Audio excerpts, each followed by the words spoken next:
G'day YouTube people, it's Shane again. Today we're going to talk about this rocket stove. I'm just calling it the standard rocket stove because that's pretty much what it is. They're very common sort of a design, with different variations of basically the same thing. But basically what it is, fuel goes in there and it's about that deep, so about 40 centimetres, 400 mil. There's a grate on the inside that runs across there that holds the wood up above the fire, which is just under here. The air goes in there and you can control the amount of air that goes in just by sliding that back and forth.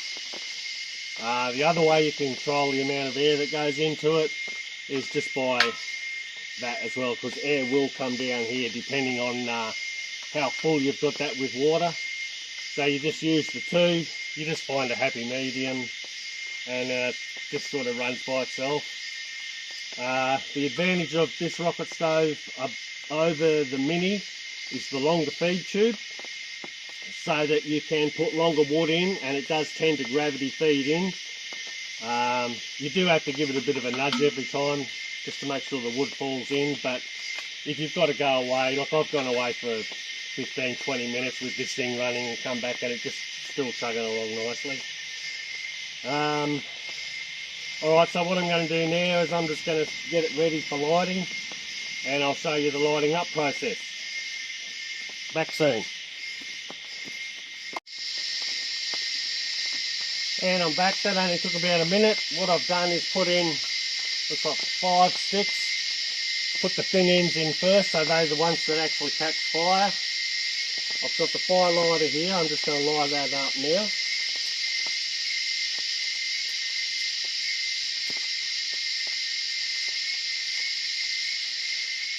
And then you just slide that in underneath the wood.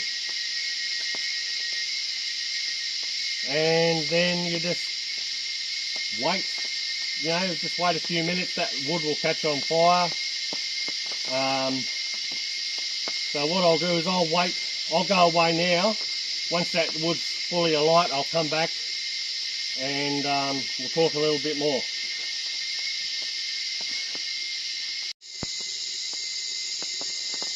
And she's up and running. Probably between 5 and 10 minutes have gone by since I last was talking to you.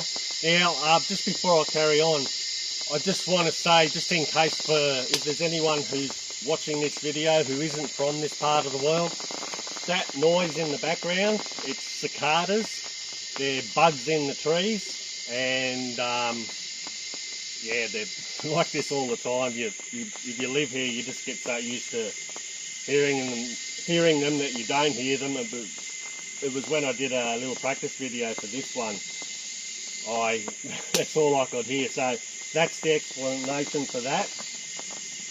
But getting back to the rocket stove, when I first lit this up, there was a bit of smoke, like there generally is, but as you can see now, there's plenty of heat there. And there's no smoke. It works on exactly the same principle as the Mini rocket stove, probably a little bit more effective because of the longer chimney, where it's actually burning the smoke and the volatile gases within the smoke in the chimney, which makes these rocket stoves so efficient, and it's what makes them, for the most part, smoke free. Now, what I did is, because you've got air coming in here, and the amount of air that goes in there varies depending on how much wood you've got in there. So you've got a variable controller here, it just slides in and out. If I close that off fully, yeah, the flames just start to die down a little bit, so it's a way of controlling heat. If you open it up fully, or almost full, it will eventually come back to where they were before. There's a bit of a delay. It's not like gas where you've got instant control, but much more fun. I think that's about it. Yeah, it creates about the same amount of heat as the Mini, but it does take a little bit longer to warm up to full temperature. It's probably, like I said, between 5 and 10 minutes, and it will, it's ready to cook on. Like it's ready to cook on now. Yeah, just as an example, see that little bit of smoke coming out there? That's because too much air is coming in here and there's not enough air going in there. So what I'll do is I'll shut that one a bit. It means more air is being drawn here, so it just stops that smoke. Just right on cue there, it just stops smoking.